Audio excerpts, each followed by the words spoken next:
Jericho, handa nga bang ipasyal si Janine sa napakagandang lugar sa Bicol, sa Mayon Volcano?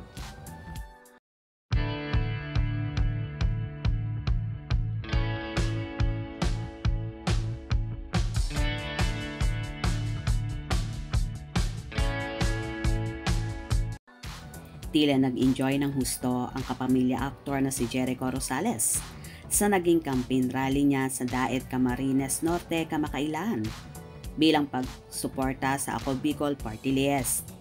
Nagbahagi nga ang aktor sa kanyang Instagram story kamakailan ng napakagandang tanawin at lugar kung saan matatanaw ang Bulkang Mayon na nakakainlab pagmasdan. May stage kasi na ginagawa kung saan dun sila magpe-perform at sa likuran lang nito ay tanaw na ang napakagandang Mayon. Okay, so our performance today, this is the stage, will be here.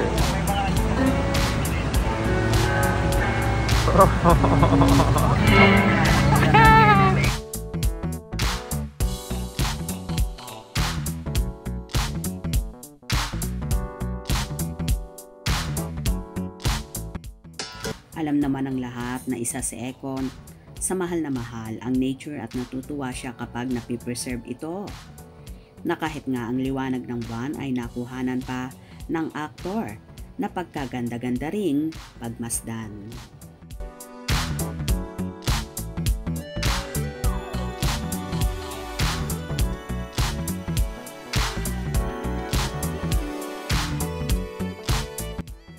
Mukhang ipapasyal nga dito ng aktor ang napapabalita ng kasintahan niyang si Janine Gutierrez kapag nagkaroon siya ng free time.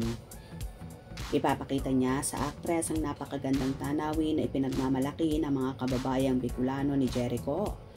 Kahit nga maliit lang, na parang sapa ay kakikitaan mo ng ganda at linis na inaalagaan ng gusto ng mga Bicolano o para na rin sa mga turista.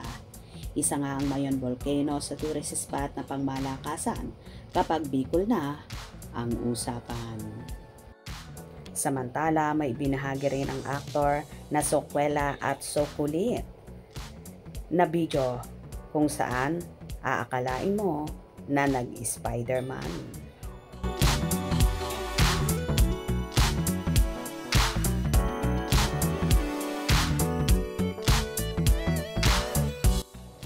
Hopefully nga ay magkaroon ng free time si Jericho para naman maipasyal si Nini at makabanding lalong higit sa ganitong lugar na napakaganda.